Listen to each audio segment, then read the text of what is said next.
Today I'm going to share a very simple potato cabbage soup recipe that we especially like when the weather turns cold, and it's just a really simple instant pot recipe. All right, my kitchen helper, Ari, is always willing to help in the kitchen, eager to the actually. Ingredients are, well, a lot of potatoes. I'm not sure if it matters what sort. It doesn't matter which sort. Okay. Thanks for asking. So I like red. Coleslaw. 1 second, I'll just share about that, okay? I like red in this because they hold together a little bit and are firm. Any potatoes work, and I use them all. This is 5 pounds. I don't think I'll actually use all of them. It just depends how many fit in the Instant Pot. There's no like right or wrong way to do this. Coleslaw. Yeah, it's a coleslaw mix, which is really just cabbage. You can shred your own if you like, but of course I don't, because that would be a lot of work. Water. Mm-hmm. Black pepper. Mm-hmm. That's marjoram. Marjoram, it's called. I don't use it very often. Marjoram. Chopped onion. But it tastes nice in this. I think you can chop it yourself. Yeah, we could use fresh chopped onion. Tomatoes, diced tomato, 2 cans of diced tomatoes. Yeah. Tomato sauce. Yeah. Nutmeg. And parsley, I think. Yep, nutmeg. We're going to put a pinch of that in. Parsley, garlic, onion, black pepper, marjoram. 2 cans of salt-free, if you can get them, diced tomatoes, and no salt-added tomato sauce. These are all things we can get at Walmart.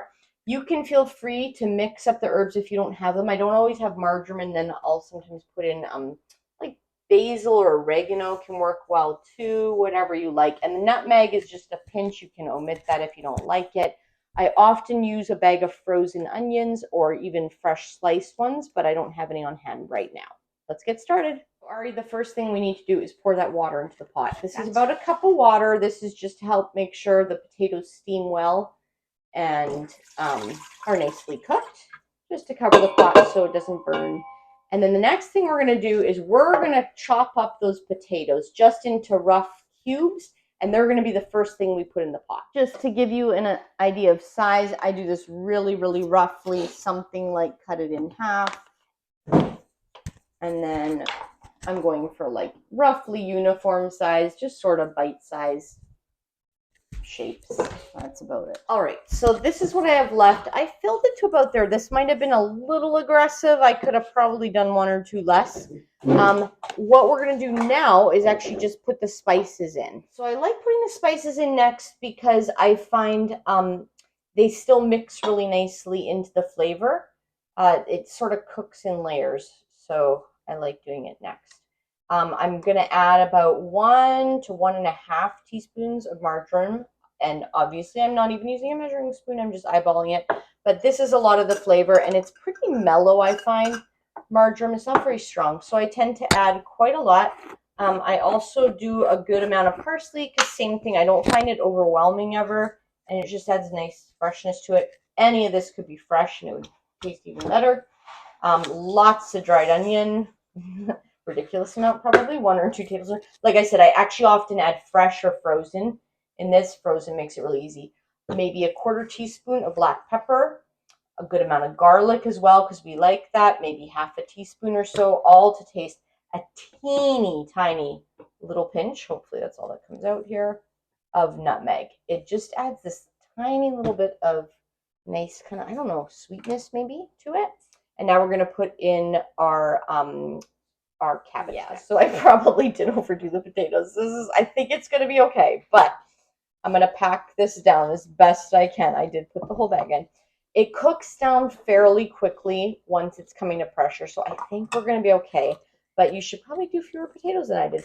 So I would guess it's about 3 pounds of potatoes. That would be more ideal. So yeah, we'll see how that goes. Ari's busily opening my tomato cans. So here, I put this on top because now all of these ingredients serve to kind of hold everything in so it steams. The potatoes will cook well if I put them on the bottom. If you put the potatoes on top, they usually really don't cook through because it's like everything else blocks the steam from getting to them. And then last one will be the tomato. Sorry, it was still being opened. So here, whoa boy. Yeah, that's really full. Let's see how this does. Yeah, oopsies. Okay, so this is not recommended when you fill the Instapot. You should keep it at the max. It's going to be a big batch. It is going to be the max fill, and I'm hoping very quickly the cabbage reduces and we're okay. I guess you'll find out with me. So usually I would do it less. Put the lid on, so you make sure this is the back part here is in that little cutout, and then you want to turn it all the way to the right. Just follow the arrows right on the front of the lid, and then you want to turn this valve to sealing. Okay, it won't click or anything. That's what's going to make sure that it can come to pressure, not venting, because that would let all the steam escape, and then it's just going to end up burning. It does shut off, by the way, if that happens, so it's not the end of the world. And then my favorite function, pretty much the only one I use besides yogurt occasionally, is pressure cook. And I'm going to set it, usually potatoes, I do 15 minutes. Because these are in the soup, I'm going to do a little tiny bit longer. I'm going to say 16. And yeah, I'll be back when it's naturally pressure released. I need to leave the house. I didn't time things well.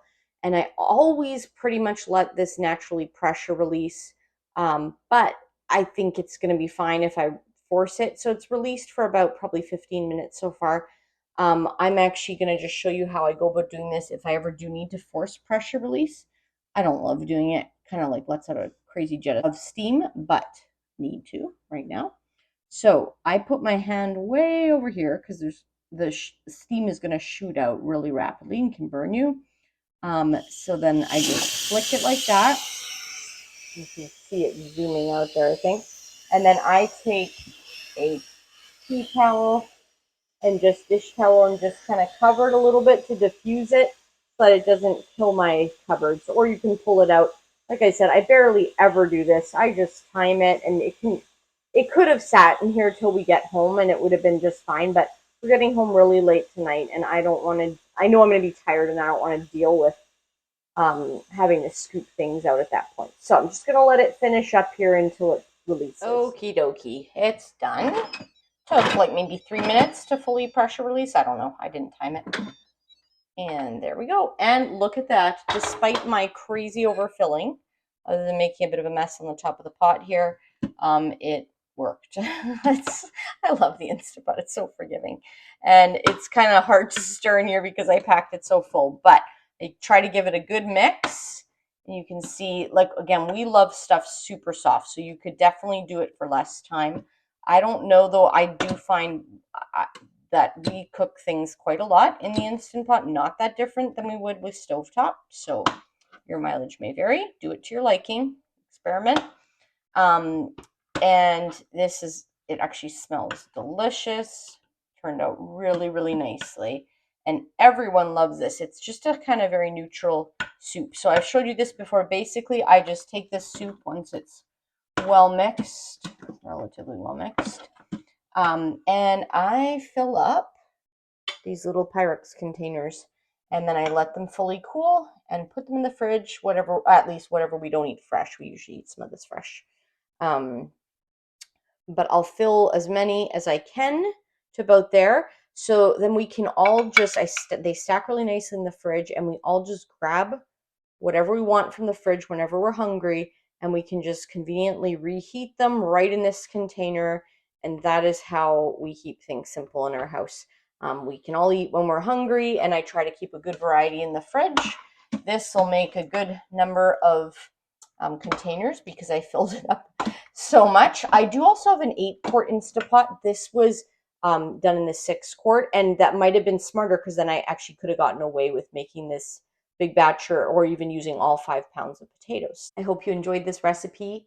Please like and subscribe if you found it helpful, and leave a comment below if you have any good soup recipes that you make in the Instant Pot, because of course you know that's primarily how I cook.